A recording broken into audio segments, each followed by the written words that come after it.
Legal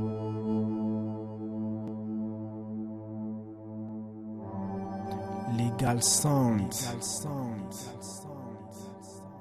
La caution, donc Hightech, Nick Fury et Saphir, plus DJ Fab au platine. Donc Hightech, Nick Fury, Saphir, 3 MC.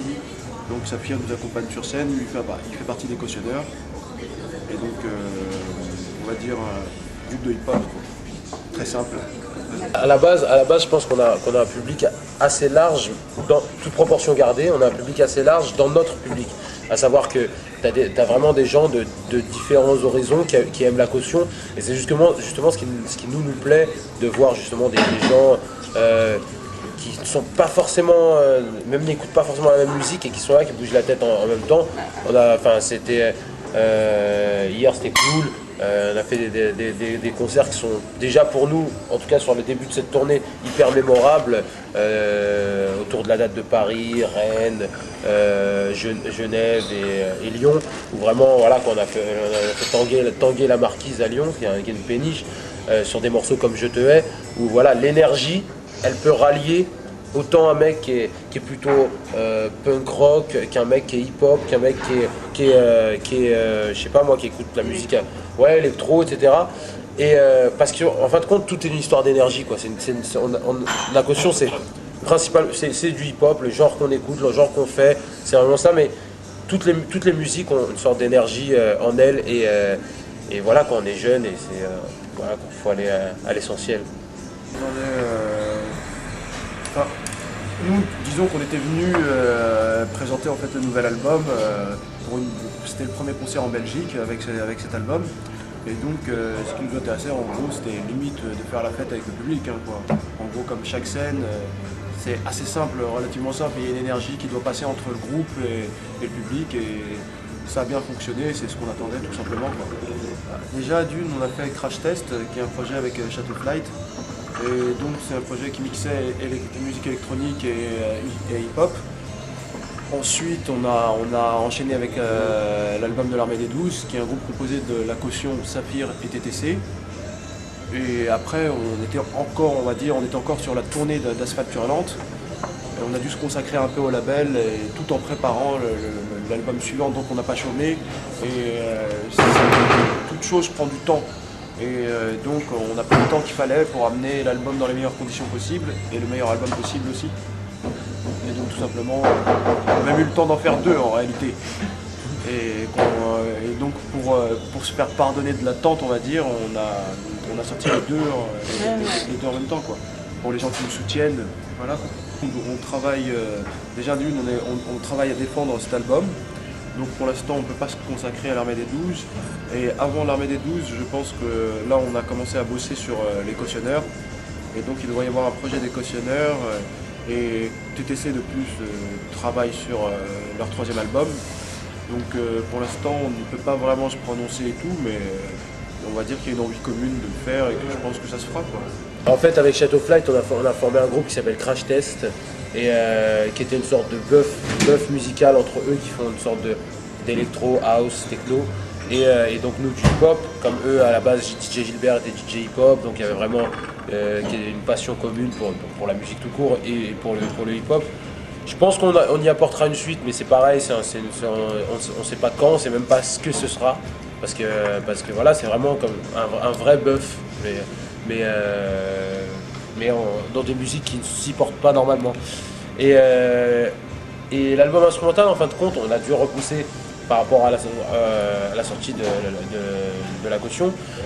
Mais c'est un truc qui arrivera, c'est dans aucune tendance, donc il n'y a même pas d'urgence là-dessus. Donc c'est un truc qu'on amènera pour compléter vraiment ce qu'avec Kérosène, donc est notre label, on essaye d'amener, quoi.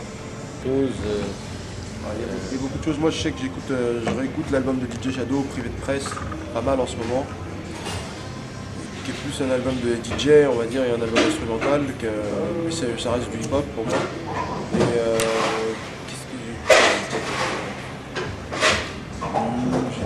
J'écoute beaucoup de choses variées, mais quelque chose en le dernier particulier. album qui m'a marqué, par exemple, c'est l'album de Black Alicious, The Craft, qui est au niveau rap, je pense, excellent, mais réellement, qui est plutôt le haut du pavé. C'est vraiment un des albums, le truc. Sinon, cette année, enfin l'année dernière, il y a un album qui m'a vraiment beaucoup marqué. C'est pas du rap, c'est Youssou N'Dour, l'album Égypte. Moi j'écoute de tout. Dites-moi ce que je vais pas écouter, la Star Academy. C'est vrai que dire ce que tu n'écoutes pas est plus facile. Ok, d'accord. Qu'est-ce que tu n'écoutes pas, Safia? Plein de choses. J'écoute plein de choses. Surtout j'ai écouté le dernier album. Il y a Chantal Goya qui revient à la mode. Je n'écoute pas. Je connais, mais je sais pas. Tu connais, mais t'écoutes pas. C'est dommage. Hein? C'est dommage. Je sais pas, c'est bloqué en ce moment. J'écoute tellement de trucs. Ouais, c'est vrai qu'après, c'est des morceaux. pas du rap, par-ci, par-là. Non, vous c'est devez ça, le écouter, truc. mais justement, c'est pour cela que tu portes cette question sur j'écoute vraiment plein de votre vieux trucs, univers moi. musical. Quoi. Après, C'est un en peu termes de- difficile parce ouais. que vu qu'on écoute pas mal de choses déjà pour travailler les sons, surtout Nick Fury, Tu en tant réécoutes que des trucs DJ, que t'aimais bien. dire que ouais dans ce cas je fais une liste où j'en finis pas quoi, tu vois. Mais on est complètement large au point de vue musical. Ça va aussi bien de la musique asiatique que de la musique indienne, que de la musique aussi bien française que de la musique américaine, que plein de choses. Maintenant, ce qu'on écoute sur le moment, ça peut être un album de 50 Cent demain, puis on passe sur autre chose, quoi. Tu vois, c'est plus, enfin, la musique maintenant, surtout au point de vue du rap, c'est plus du tout récurrent comme avant. Avant, t'achetais un album à l'époque, il y a 6-7 ans, et t'écoutais l'album en boucle. Ouais, Ça pendant n'existe 6 mois, plus, ça. ouais. C'est fini, c'est mort.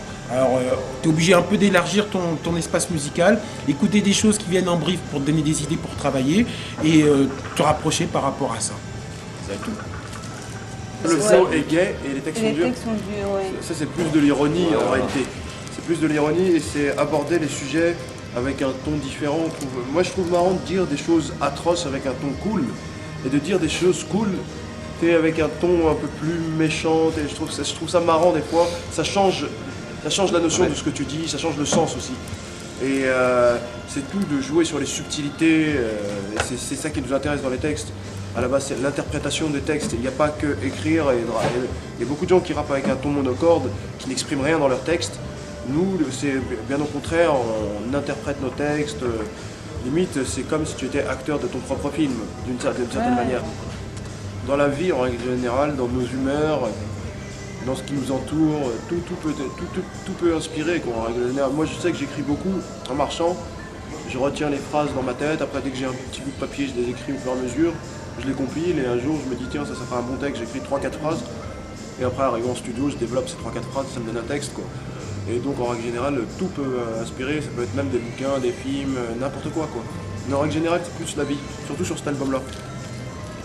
Ok, merci. Alors, dans Peine de mort, vous parlez plus de vos racines, de vos origines, donc de votre enfance en tant qu'étranger en France.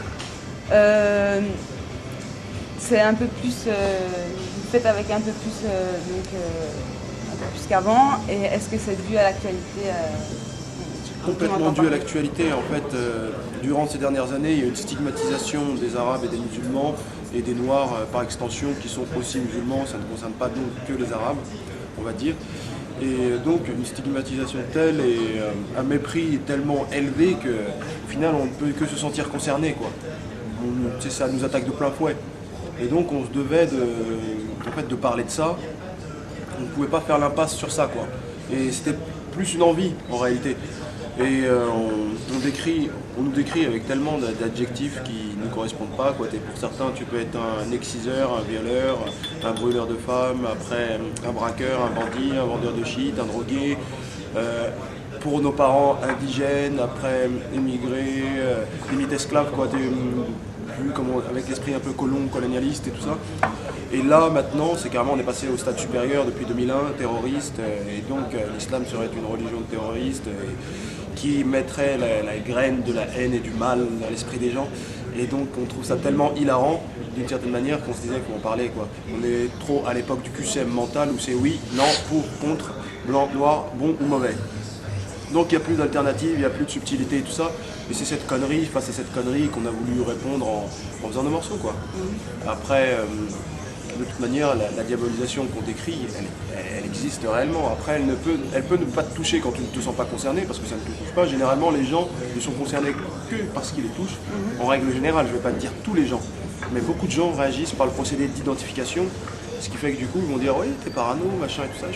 Non, pas tellement, quoi. Si je te cite tous les événements juxtaposés et tout ça, tu vas comprendre de ce dont je veux parler. Et donc c'est plus c'est une envie par rapport à tout ce dénigrement qu'il y a dans les médias et que les choix politiques qu'il y a, quoi, on va dire. Donc on parle de notre situation en France et au travers du monde, une vision plus globale.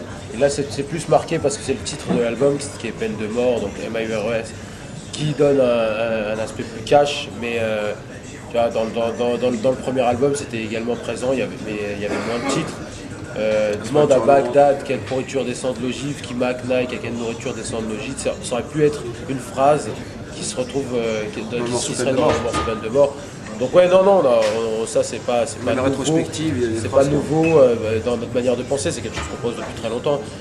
Mais c'est vrai que là, voilà, on est sur on a décidé de faire un format plus long, donc on va fatalement exprimer ce qu'on peut ressentir, autant par rapport aux problèmes qui sont liés à ce qu'on est, à qui on est, que même artistiquement, on est dans des directions où, voilà, 31 titres, ça nous a permis d'aller dans plein de directions et dont celle-là, quoi. Et donc, ce que je voulais ajouter par rapport à ça, ce qui est bien, c'est qu'on a réussi à faire un album où c'est à la fois, disons, amusant, c'est-à-dire il y a des morceaux qui sont amusants, qui sont légers, il y a des morceaux moins légers, des morceaux ironiques, il y a des morceaux cyniques, il y a de l'humour noir, il y a des morceaux qui sont, on va dire, engagés, il y a tout un tas de morceaux et en fait, cette palette-là, en fait, on voulait faire un album humain, on va dire à l'échelle humaine. C'est-à-dire un album qui retrace un peu tous les sentiments que peut avoir un homme ou une femme en réalité dans la vie. Il y a des moments, j'imagine, que tu es contente et que tu penses à des choses légères et des petites choses te concernant. Il y a des moments où tu dois être plein d'élan, on va dire, solidaire, humaniste. Il y a beaucoup de choses qui peuvent te traverser l'esprit. Et donc, on est multiples. On n'est pas juste dans un mood, moi je suis énervé tout le temps. C'est tout. Et moi je suis que concerné par les trucs énervés, quoi. Et les schizos, hein. Ouais, beaucoup de schizo. Et donc là, à ce niveau-là, c'était surtout ça qui nous intéressait de faire, c'est-à-dire un album où tu peux amener les gens par des morceaux, on va dire, amusants, à écouter d'autres morceaux vers lesquels ils n'auraient pas été normalement, quoi. Et donc c'est ça qui nous intéressait de faire. Donc le message pour qu'ils soient entendus, il faut amener quand même les gens vers ça, donc enrober la forme. Tu peux très bien arriver à écrire les plus beaux textes si tu les rappes mal et que ta musique pue la merde. Les gens n'écouteront pas. Et donc le but est quand même d'amener les gens à écouter. Si tu veux que ton message soit efficace, il faut que les gens écoutent. Et donc en gros, c'est pour ça qu'on attache une grande importance à la forme. Et c'est pour ça que pour répondre à ta question précédente, il est impératif qu'il y ait une forme. Elle ne peut pas être en contradiction avec le fond. Vu qu'elle amène des gens qui n'auraient pas été, qui peuvent être juste attirés par l'esthétisme de la musique vers quelque chose de plus profond. Et donc c'est ça. Alors, une question qu'on a dû vous poser beaucoup. Donc, il y a Peine de mort, on comprend bien ce que ça veut dire, et arc-en-ciel pour daltonien, on comprend un peu moins. Donc, voilà. Bah, c'est une métaphore qui veut dire, enfin, qui veut tout dire, quoi. C'est une sorte d'incompréhension entre un daltonien face à un arc-en-ciel, et pas forcément négatif. Nous, on a remarqué que la manière dont les gens voyaient notre musique, nous, on a fait tel truc, tel morceau qui est pour nous bien parce qu'il est, je le schématise en une couleur, parce qu'il est rouge, mais cette personne va l'aimer parce qu'il le voit vert. Donc en gros, cet aspect multi-lecture, multi-interprétation de notre musique se retrouvait bien dans cette métaphore. C'est pour ça qu'on a utilisé ce mot. Je pense qu'il est important, comme dans un livre, de laisser, on va dire, une ouverture à l'imagination des gens, et donc que les morceaux, en fait, que les gens puissent interpréter les morceaux à leur manière, bien qu'il y ait une direction induite dans le morceau, quoi. Et donc à ce niveau-là, c'est les diverses perceptions qui forment en fait, qui forment ce tout-là. Et donc cet album-là, les gens peuvent comprendre un truc comme ça, et toi comme ci, et l'autre comme ça, mais au final, ça va plus ou moins dans la même direction. Disons qu'en fait, on n'est pas classé à part dans le hip-hop en réalité, on est juste un groupe de hip-hop singulier. C'est-à-dire ce que tous les groupes devraient être. Parce qu'en réalité, tu prends un groupe américain comme Run DMC, un groupe comme Public Enemy, un groupe comme Wu-Tang, un groupe comme Company Flow, ces 4 groupes n'ont rien à voir, quoi. Et ils sont tous dans le hip-hop. Et donc en réalité... Après moi je suis pas forcément... Moi je pense que ça c'est un raccourci d'un mec qui a écouté 0,5 fois notre album. Être catalogué la caution comme 0,4. électro... comment 0,4. Ouais, 0,4. Cataloguer la caution comme électro et pop rock. Non, avec des influences. Ouais, non, électro. ouais, il y a des notes, mais si tu veux, si tu regardes bien, les notes de musique sont toutes les mêmes pour toutes les musiques. Et t'écoutes la plupart du rap qui passe avec des nappes sont des notes de variété. Mais ça ne viendrait pas à l'esprit à quelqu'un de dire c'est de l'influence variété. Pourtant, c'est des morceaux. Tu prends une intro d'un morceau de Lara Fabian, tu peux en faire un morceau de rap. Un morceau de rap en plus ghetto. Parce que c'est des nappes très à l'ancienne, très classiques, qui rentrent bien dans des morceaux de hip-hop. En gros, le hip-hop, c'est ça, quoi. C'est utiliser d'autres musiques et en faire ton truc. Et c'est pour ça que nous on reste fidèle à ce principe. Et après, les gens te classent ou te classent pas. Ils te classent en fonction de l'air du temps. Si demain il y a 200 000 la caution, celui qui fera du rap avec un beat simple et un violon par-dessus sera lui atypique, etc. Donc c'est vraiment ça. Mais nous un peu comme des mecs comme Outkast qui font leur truc. Le mec arrive avec un morceau comme Eya qui est du hip-hop, mais qui est son hip-hop. C'est carrément cette manière de voir les choses, même si on n'a strictement rien à voir avec Outkast dans la forme. En termes d'esprit, c'est ce genre de truc vers lequel on tend.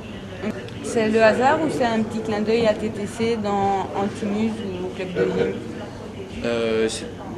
Disons que les rues électriques était déjà un morceau de club à la base, où par exemple j'ai des lyrics qui disent cage à stripteaseuse, cocktail strict pour les teasers.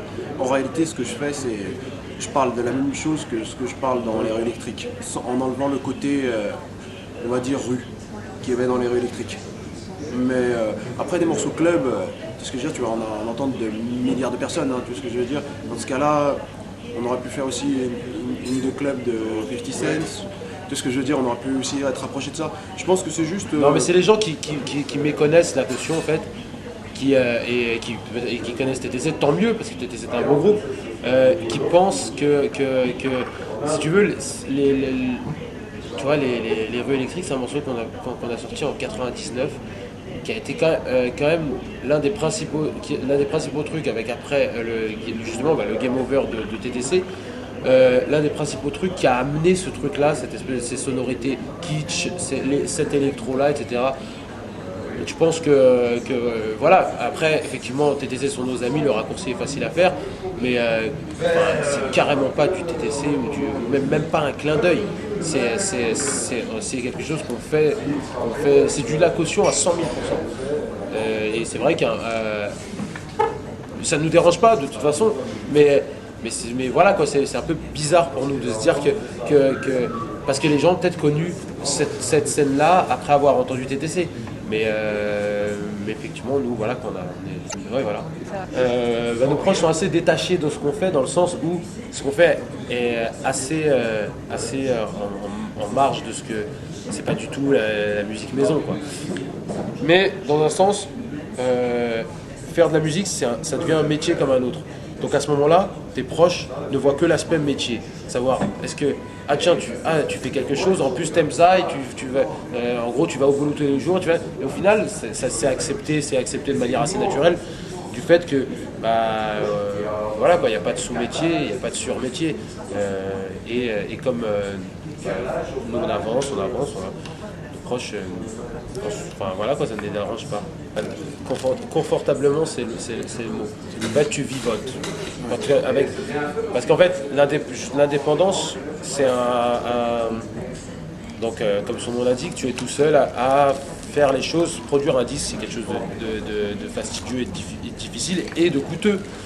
Donc, fatalement, voilà, tu travailles pour. Tu vas vivre. Parce que de toute façon, tu ne peux pas.